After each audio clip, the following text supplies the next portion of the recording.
বন্দ্যোপাধ্যায়কে অনুরোধ করছি, পুলিশকে নিচে নামান, পুলিশকে অ্যাক্টিভ করুন, র্যাব নামান, লাঠি চালান, গুলি চালান, কাঁদানে গ্যাস চালান, এই সাম্প্রদায়িক হিংসা বন্ধ করুন।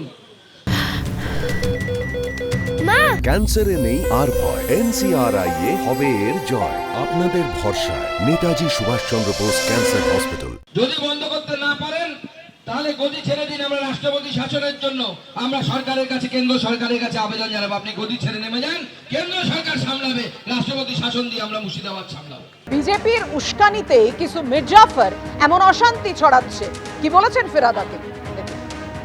যাদের পেছন দিক দিয়ে বিজেপি উস্কানি দিয়েছে, যারা বিজেপির মদতে কিছু কিছু জায়গায়, মির্জাফর তো সব জায়গায় থাকে, আজকেও তো মির্জাফর আছে, সেদিনও মির্জাফর ছিল, আজও আছে।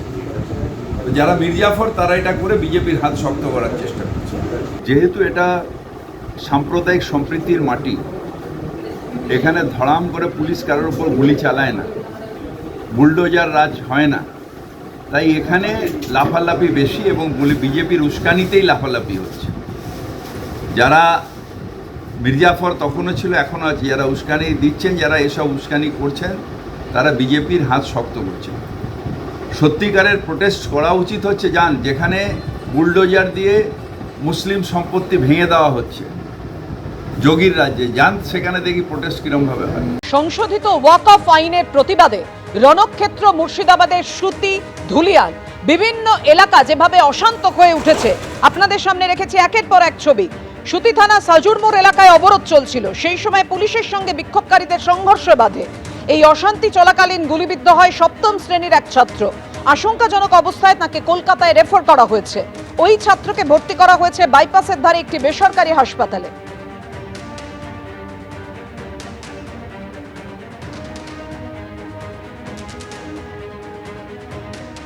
পুলিশ প্রশাসন লাঠিচার্জ করে, গুলি কাঁদানে গ্যাস ছাড়ে, পুলিশ গুলি করে।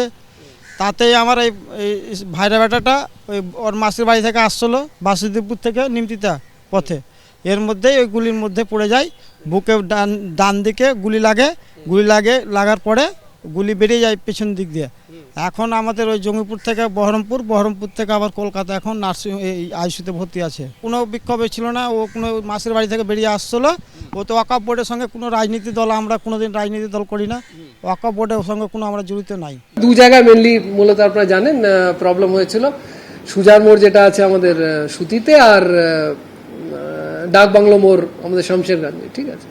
ওখানে পুলিশ রোড ব্লকেড হয়, ন্যাশনাল হাইওয়ে ব্লক হয়, পুলিশ ইন্টারভেন করে, কিন্তু তারপরে পুলিশের উপরে আক্রমণ হয়। এখন ধরে পুলিশ প্রচণ্ড সংযত থেকে আমাদের যেরকম যা ড্রিলে আছে সব রকম ফোর্স মিনিমাম থেকে ম্যাক্সিমাম অবধি we try to follow that drill. তো লাঠি, গ্যাস সব রকম চালানো হয়। ইন দ্য মিন টাইম যেটা হয়, ক্রাউড আরও এক্সাইটেড, আরও ভায়োলেন্ট হয়ে যায়, এবং গভর্নমেন্ট আমাদের প্রপার্টিজ আছে, ইভেন পাবলিক বাস আছে, এগুলোতে অগ্নিসংযোগ, দোকানপাটে ভ্যান্ডালিজম। বাই যেটা হয় রাউন্ড 3 ঘন্টা এরকম চলার পরে পুলিশের ওপরে প্রচুরভাবে অ্যাটাক হয়ে যায়। Then to save property and life of people as well as police personnel, 4 round কালকে সুজার মোড়ে আমাদের পুলিশ 4টে রাউন্ড ফায়ারিং করে, এবং আমাদের কাছে খবর আছে 2 জন তাতে ইনজার্ড আছেন, 15 জন আমাদের পুলিশ ইঞ্জুরি আছে, তার মধ্যে কয়েকজন হাসপাতালেও আছেন। এবার কালকে ভালো ইঞ্জুরি হয়েছে, গুরুতরভাবে দে হ্যাভ বিন ইনজার্ড। যেটা বললাম, এই সবের পরে দ্য লাস্ট রিসর্টে police to disperse that crowd which was not coming under control, 4 rounds firing was done by police yesterday evening এ, যেটা কথা বলছি।